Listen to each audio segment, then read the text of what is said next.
Break ನಂತರ ಮತ್ತೆ ಸ್ವಾಗತ. ಅನೇಕ ವಿಚಾರಗಳನ್ನು ನಾವು ಮಾತಾಡ್ತಾ ಇದ್ವಿ. KN ರಾಜಣ್ಣ ಅವರ ವಿಚಾರಕ್ಕೆ ಸಂಬಂಧಪಟ್ಟಂತೆ ಎಲ್ಲ ಒಂದ್ ಕಡೆ ಅವ್ರು ಕೊಟ್ಟಂತ ಒಂದು ಹೇಳಿಕೆ ಇದೆಯಲ್ಲ, ಸೆಪ್ಟೆಂಬರ್ ಕ್ರಾಂತಿ ಅಂತ, ಆ ಒಂದು ಪದವನ್ನ ನುಡಿದಿದ್ದವರಿಂದಲೇ ಈಗ ಆಗಸ್ಟ್ ಕ್ರಾಂತಿ ಆಯ್ತಾ ಅನ್ನುವಂಥ ಪ್ರಶ್ನೆ ಕಾಡ್ತಾ ಇದೆ. ಸ್ವಪಕ್ಷದ ವಿರುದ್ಧವೇ ರಾಜಣ್ಣ ವಿವಾದಾತ್ಮಕ ಹೇಳಿಕೆಗಳನ್ನ ನೀಡುತ್ತಾ ಇದ್ರು. ಆ ಹೇಳಿಕೆಗಳ ಮೂಲಕನೇ ಎಲ್ಲೋ ಒಂದ್ ಕಡೆ ವರಿಷ್ಠರ ಕೆಂಗಣ್ಣಿಗೆ ಗುರಿಯಾಗಿದ್ರು.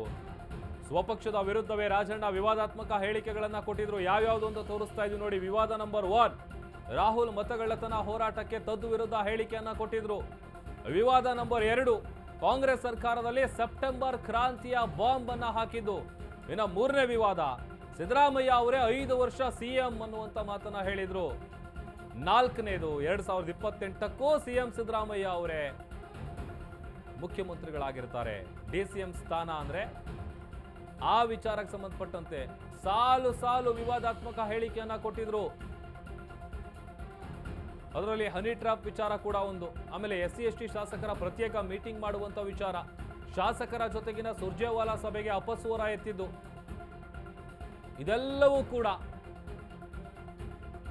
ಪಕ್ಷಕ್ಕೆ ಒಂದು ರೀತಿ ಇರಿಸು ಮುರುಸು ಉಂಟಾಗಿತ್ತು. ಈಗ ತಮ್ಮಿಂದಲೇನೆ ಆಗಸ್ಟ್ ಕ್ರಾಂತಿಯನ್ನ ಶುರು ಮಾಡಿದ್ರ ಅನ್ನುವಂಥ ಪ್ರಶ್ನೆ ಕೂಡ ಇದೆ. ಯಾಕಂತಂದ್ರೆ ಸೆಪ್ಟೆಂಬರ್ ಕ್ರಾಂತಿ ಅನ್ನುವಂಥ ಭವಿಷ್ಯವನ್ನ ನುಡಿದಿದ್ದಂತಹ KN ರಾಜಣ್ಣ ಅವರ ಬೆನ್ನಲ್ಲೇನೆ ಈಗ ಆಗಸ್ಟ್ ಕ್ರಾಂತಿ ಆಯ್ತಾ, ಅದು ಅವರಿಂದನೇ ಶುರು ಆಯ್ತಾ ಅನ್ನುವಂಥ ಪ್ರಶ್ನೆ. ಆಮೇಲೆ ಒಂದಷ್ಟು ವಿವಾದಗಳು ತೋರಿಸ್ತಾ ಇದೀವಲ್ಲ. ಸಿದ್ದರಾಮಯ್ಯ ಅವರು 5 ವರ್ಷ CM ಆಗಿರ್ತಾರೆ ಅನ್ನುವಂಥ ಮಾತು ಹೇಳಿದ್ರು. ಆಮೇಲೆ 2028ಕ್ಕೂ ಕೂಡ ಅವರದ್ದೇ ನಾಯಕತ್ವ ಇರುತ್ತೆ, ಅವರದ ನಾಯಕತ್ವದಲ್ಲೇ ಮುಂದುವರಿಯುತ್ತೆ.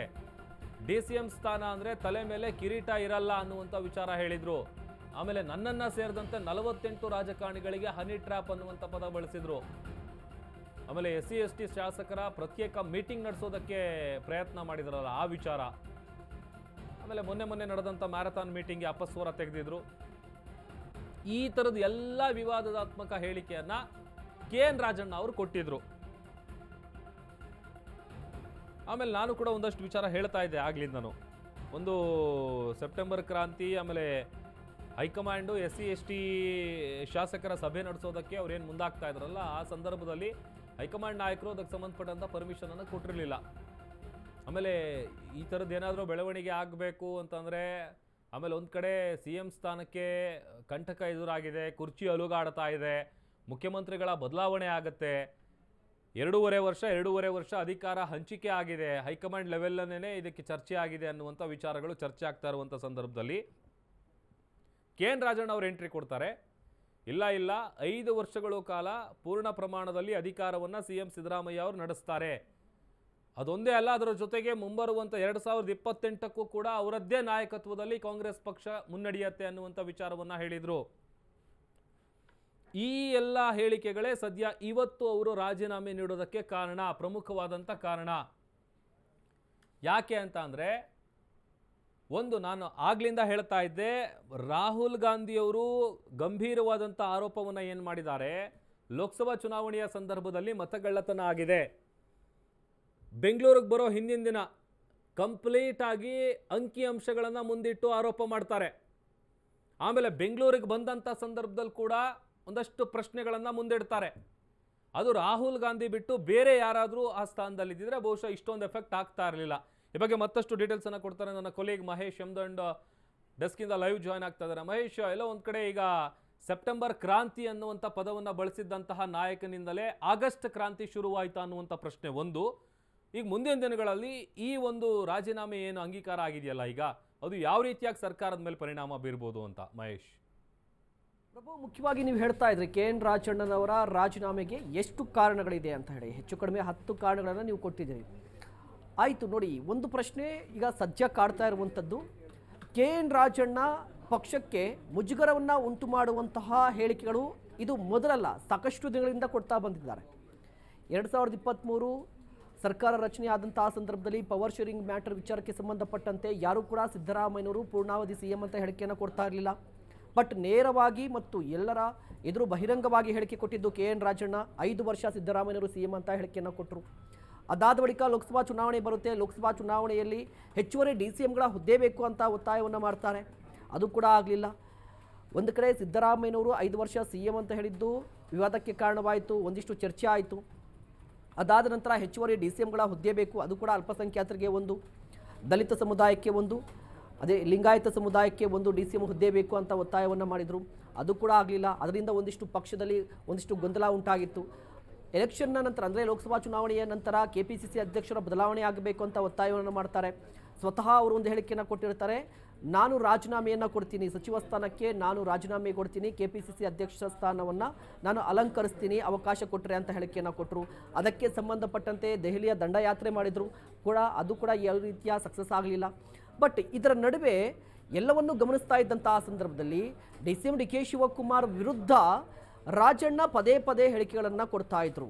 ನೋಡಿ, ಆರಂಭದಲ್ಲಿ 5 ವರ್ಷ CM DCM DK ಶಿವಕುಮಾರ್ ವಿರುದ್ಧ, ಅದಾದ ನಂತರ ಹೆಚ್ಚುವರಿ DCMಗಳ ಹುದ್ದೆ DCM DK ಶಿವಕುಮಾರ್ ವಿರುದ್ಧ, KPCC ಅಧ್ಯಕ್ಷರ ಬದಲಾವಣೆ ವಿಚಾರ ಮತ್ತೆ ಅದೇ DCM DK ಶಿವಕುಮಾರ್ ವಿರುದ್ಧ ಆಗುತ್ತೆ. ಅದಾದ ಬಳಿಕ ಸುರ್ಜೇವಾಲಾ ಅವರು ಬಂದು ರಾಜ್ಯದಲ್ಲಿ ಸಚಿವರ ಮತ್ತು ಶಾಸಕರ ಮೀಟಿಂಗನ್ನು ನಡೆಸ್ತಾ ಇರ್ತಾರೆ. ಸಾಮಾನ್ಯವಾಗಿ ಈ ಮೀಟಿಂಗ್ ಬಗ್ಗೆ ಕಾಂಗ್ರೆಸ್ನಲ್ಲಿ ಒಂದಿಷ್ಟು ಅಸಮಾಧಾನ ಇತ್ತು, ಬಟ್ ಯಾರು ಕೂಡ ಬಹಿರಂಗವಾಗಿ ಹೇಳಿಕೆಯನ್ನು ಕೊಡಲಿಲ್ಲ. ಬಟ್ ರೆಬಲ್ ನಾಯಕರು ಅಂತ ಗುರುತಿಸಿಕೊಂಡಂಥ KN ರಾಜಣ್ಣ ಮಾತ್ರ ಹೇಳ್ತಾರೆ, ಈ ಹಿಂದೆ ಕಾಂಗ್ರೆಸ್ನ ಉಸ್ತುವಾರಿಗಳು ಬರ್ತಾ ಇದ್ರು, 2 ದಿನ ಇಡ್ತಾ ಇದ್ರು ಮತ್ತೆ ಹೋಗ್ತಾ ಇದ್ರು, ಬಟ್ ಸುರ್ಜೇವಾಲಾ ಈ ರೀತಿಯಾಗಿ ಮ್ಯಾರಥಾನ್ ಮೀಟಿಂಗ್ ನಡೆಸ್ತಿರೋದು ನನಗೆ ಸಮಾಧಾನ ತಂದಿಲ್ಲ ಅಂತ ಹೇಳಿಕೆಯನ್ನು ಕೊಟ್ಟರು. ಅದು ಕೂಡ ಬಹಿರಂಗವಾಗಿ. ಮತ್ತು ಸುರ್ಜೇವಾಲಾ ಯಾಕೆ ಇಂಪಾರ್ಟೆಂಟ್ ಆಗ್ತಾರೆ ಅಂತ ಹೇಳಿದ್ರೆ, ರಾಜ್ಯ ಕಾಂಗ್ರೆಸ್ನಲ್ಲಿ 2 ಬಣ ಇದೆ, ಒಂದು ಸಿದ್ದರಾಮಯ್ಯನವರ ಬಣ ಮತ್ತು ಮತ್ತೊಂದು ಕಡೆ DCM DK ಶಿವಕುಮಾರ್ ಅವರ ಬಣ. ಈಗ ವರಿಷ್ಠರು ಯಾರು ಪರವಾಗಿದ್ದಾರೆ ಅಂತ ಹೇಳಿದ್ರೆ, ಆರಂಭದ ಕೆಲವೊಂದು ನಿರ್ಧಾರಗಳನ್ನು ನೋಡ್ತಾ ಇದ್ರೆ DCM DK ಶಿವಕುಮಾರ್ ಪರವಾಗಿ ಕಾಂಗ್ರೆಸ್ನ ಹೈಕಮಾಂಡ್ ಇದೆ ಅಂತ ಹೇಳಲಾಗ್ತಾ ಇತ್ತು. ಅದಕ್ಕೆ ಪ್ರಮುಖವಾದ ಕಾರಣ ಸುರ್ಜೇವಾಲಾ, ಅಂದರೆ DCM DK ಶಿವಕುಮಾರ್ ಪರವಾಗಿ ಸುರ್ಜೇವಾಲಾ ಇದ್ದಾರೆ ಅನ್ನುವ ಆರೋಪವನ್ನು ಸ್ವತಃ KN Rajanna, doctor G Parameshwar, HC Mahadevappa, Satish Jarkiholi ಪದೇ ಪದೇ ಆರೋಪವನ್ನು ಮಾಡ್ತಾ ಇದ್ರು, ವರಿಷ್ಠರಿಗೆ ಕಂಪ್ಲೇಂಟನ್ನು ಮಾಡ್ತಾ ಇದ್ರು. ಆ ಸುರ್ಜೇವಾಲಾ ಮೀಟಿಂಗನ್ನು ಕೂಡ KN ರಾಜಣ್ಣ ಬಹಿರಂಗವಾಗಿ ಟೀಕೆ ಮಾಡಿದರು. ಇದು ಕೂಡ ಒಂದು ರೀತಿಯಾಗಿ ಮುಜುಗರಕ್ಕೆ ಕಾರಣವಾಗಿದ್ದಲ್ಲದೆ ರಾಜಣ್ಣ ವಿರುದ್ಧ ಕಂಪ್ಲೇಂಟ್ಗಳ ಸಂಖ್ಯೆ ಕೂಡ ಜಾಸ್ತಿ ಆಗ್ತು. ಇದರ ನಡುವೆ ನೋಡಿ, ಸೆಪ್ಟೆಂಬರ್ ಕ್ರಾಂತಿ ಅಂತ ಹೇಳಿಕೆಯನ್ನು ಕೊಟ್ಟಿದ್ದು ಸಾಕಷ್ಟು ಕುತೂಹಲಕ್ಕೆ ಕಾರಣವಾಯಿತು. ಏನಾಗುತ್ತೆ, ಏನಾಗಲ್ಲ, ಮುಖ್ಯಮಂತ್ರಿಗಳು ಬದಲಾವಣೆ ಆಗ್ತಾರಾ ಅಥವಾ KPCC ಅಧ್ಯಕ್ಷರ ಬದಲಾವಣೆನ, ಇದ್ರ ಬಗ್ಗೆ ಯಾವುದೇ ರೀತಿಯ ಕ್ಲಾರಿಟಿ ಇರಲಿಲ್ಲ. ಬಟ್ ಸೆಪ್ಟೆಂಬರ್ ಕ್ರಾಂತಿಗೆ ಇನ್ನೂ 1 ತಿಂಗಳು ಬಾಕಿ ಇದೆ. ಈಗ ಆಗಸ್ಟಲ್ಲೇ KN ರಾಜಣ್ಣ ರಾಜೀನಾಮೆ ಆ ಸೆಪ್ಟೆಂಬರ್ ಕ್ರಾಂತಿಗೆ ನಾಂದಿನ, ಇದ್ರ ಚರ್ಚೆ ಕೂಡ ಶುರುವಾಗಿದೆ. ಒಟ್ಟಾರೆಯಾಗಿ ನೋಡ್ತಾ ಇದ್ರೆ ಒಂದು ಕಡೆ ರಾಹುಲ್ ಗಾಂಧಿಯವರ ಮತಗಳ್ಳತನ ಆರೋಪಕ್ಕೆ ಸಂಬಂಧಪಟ್ಟಂತೆ KN ರಾಜಣ್ಣ ಹೇಳಿಕೆ ಕೊಟ್ಟರು ನಿಜ. ಬಟ್ KN ರಾಜಣ್ಣ ಅವರ ಹೇಳಿಕೆಯನ್ನು BJP ನಾಯಕರೇ ಅಷ್ಟೊಂದು ಗಂಭೀರವಾಗಿ ತೆಗೆದುಕೊಂಡಿಲ್ಲ. BJP ನಾಯಕರೇ ಅದ್ರ ಬಗ್ಗೆ ಮಾತನಾಡ್ತಾ ಇಲ್ಲ, BJP ನಾಯಕರೇ ಸದನದಲ್ಲಿ ಪ್ರಸ್ತಾಪ ಮಾಡಲಿಲ್ಲ. ಬಟ್ ಅಂತಹ ಹೇಳಿಕೆಯನ್ನು ಕಾಂಗ್ರೆಸ್ ಹೈಕಮಾಂಡ್ ಯಾಕೆ ಸೀರಿಯಸ್ ಆಗಿ ತೆಗೆದುಕೊಂಡಿದೆ, ಈ ಪ್ರಶ್ನೆ ಕೂಡ ಉದ್ಭವ ಆಗ್ತಾ ಇದೆ. ಅದರ ಅರ್ಥ KN ರಾಜಣ್ಣ ಮೊನ್ನೆ ಕೊಟ್ಟಂತ ಹೇಳಿಕೆಯಿಂದಾಗಿ ರಾಜೀನಾಮೆ ಕೇಳಿಲ್ಲ, KN ರಾಜಣ್ಣ ವಿರುದ್ಧ ದೊಡ್ಡ ಚಾರ್ಜ್ ಶೀಟ್ ಸಲ್ಲಿಕೆ ಆಗಿದೆ, ಆ ಚಾರ್ಜ್ ಶೀಟ್ನ ಭಾಗವಾಗಿ ರಾಜೀನಾಮೆ ಪಡೆದಿದ್ದಾರೆ ಅಂತ ಆಗಿದೆ. ಹಾಗಾದರೆ ರಾಜೀನಾಮೆಯನ್ನು ಪಡೆದಿದ್ದಾರೆ, ವಾಟ್ ನೆಕ್ಸ್ಟ್ ಅಂತ ಒಂದು ಪ್ರಶ್ನೆ ಬರುತ್ತೆ. ಮುಂದೆ ಏನಾಗುತ್ತೆ ಅನ್ನೋದ್ರ ಬಗ್ಗೆ ಹೇಳ್ತೀನಿ ಪ್ರಭು. ಪಟ್ ಈ ಚಾರ್ಜ್ ಶೀಟನ್ನು ಸಲ್ಲಿಕೆ ಮಾಡಿದ್ದು ಯಾರು ಅನ್ನೋದ್ರ ಬಗ್ಗೆ ಒಂಚೂರು ಚರ್ಚೆ ಮಾಡ್ತಾ ಹೋಗೋಣ. ಚಾರ್ಜ್ ಶೀಟ್ ಸಲ್ಲಿಕೆ ಆಗಬೇಕು ಅಂತ ಹೇಳಿದ್ರೆ ಸಿದ್ದರಾಮಯ್ಯನ ಬಣದ ನಾಯಕರ ಕಾರಣಕ್ಕಾಗಿ ಸಿದ್ದರಾಮಯ್ಯ ಬಣದಲ್ಲಿ ಗುರುತಿಸಿಕೊಂಡಿರುವಂಥ ನಾಯಕರು ಯಾರು ಕೂಡ ಚಾರ್ಜ್ ಶೀಟನ್ನು ಸಲ್ಲಿಕೆ ಮಾಡಿರೋದಿಲ್ಲ. ಬದಲಿಗೆ DCM ಬಣದಲ್ಲಿ ಅಂದರೆ DK ಶಿವಕುಮಾರ್ ಅವರು ಬಣದಲ್ಲಿ ಕಾಣಿಸಿಕೊಂಡಿರುವಂಥ ನಾಯಕರು ಚಾರ್ಜ್ ಶೀಟನ್ನು ಸಲ್ಲಿಕೆ ಮಾಡಿರಬಹುದು ಅಂತ ಅಂದಾಜು ಮಾಡಬಹುದಾಗಿದೆ. ಕಾರಣ ಏನು, ಆರಂಭದಲ್ಲಿ ಹೆಚ್ಚುವರಿ DCM ಹುದ್ದೆ, KPCC ಅಧ್ಯಕ್ಷರ ಬದಲಾವಣೆ, ಏಕಚಕ್ರಾಧಿಪತ್ಯ ಅನ್ನುವ ಪದವನ್ನು, DCM ಆದರೆ ಕೊಂಬಿದೆಯಾ, ಕಿರೀಟ ಇದೆಯಾ? ಕಳೆದ 2.5 ವರ್ಷಗಳಲ್ಲಿ ಕಾಂಗ್ರೆಸ್ ಸರ್ಕಾರದಲ್ಲಿ ಒಂದು ತಿಕ್ಕಾಟ ಪದೇ ಪದೇ ನಡೀತಾ ಇತ್ತು. ಅದು KN ರಾಜಣ್ಣ ಮತ್ತು DCM DK Shivakumar. KN Rajanna ಪದೇ ಪದೇ DCM DK ಶಿವಕುಮಾರ್ ವಿರುದ್ಧ ಹೇಳಿಕೆಗಳನ್ನು ಕೊಡ್ತಾ ಇದ್ರು. ಬಟ್ DCM DK ಶಿವಕುಮಾರ್ ಅವರು ಯಾವುದಕ್ಕೂ ಕೂಡ ರಿಯಾಕ್ಟ್ ಮಾಡ್ತಾ ಇರಲಿಲ್ಲ. ಬಟ್ DCM DK ಶಿವಕುಮಾರ್ ಅವರು ಸೈಲೆಂಟಾಗಿ ಇದ್ದುಕೊಂಡೇ ಕಾಂಗ್ರೆಸ್ ಹೈಕಮಾಂಡ್ಗೆ ಒಂದಿಷ್ಟು ಕಂಪ್ಲೇಂಟ್ಗಳನ್ನು ಮಾಡಿರ್ಬೋದು, ಒಂದಿಷ್ಟು ದೂರನ್ನು ಕೊಟ್ಟಿರ್ಬೋದು, ಅಥವಾ DCM DK ಶಿವಕುಮಾರ್ ಅಲ್ಲದೆ DCM DK ಶಿವಕುಮಾರ್ ಅವರ ಬಣದ ನಾಯಕರು ಕೊಟ್ಟಿರಬಹುದು. ಇತ್ತೀಚೆಗಷ್ಟೇ ರಾಜಣ್ಣ ವಿರುದ್ಧ 6 ಕಂಪ್ಲೇಂಟ್ಗಳು ಕಾಂಗ್ರೆಸ್ನ ಹೈಕಮಾಂಡ್ಗೆ ಹೋಗಿದೆ ಅನ್ನುವ ಮಾಹಿತಿ ಕೂಡ ಇದೆ. ಅದರ ಅರ್ಥ DCM DK ಶಿವಕುಮಾರ್ ಅವರ ಬಣದ ನಾಯಕರು ಒಂದಿಷ್ಟು ಕಂಪ್ಲೇಂಟ್ಗಳನ್ನು ಕೊಟ್ಟಿರಬಹುದು. ಈ ಕಾರಣಕ್ಕಾಗಿ ರಾಜೀನಾಮೆ ಒತ್ತಾಯ ಆಗಿರಬಹುದು.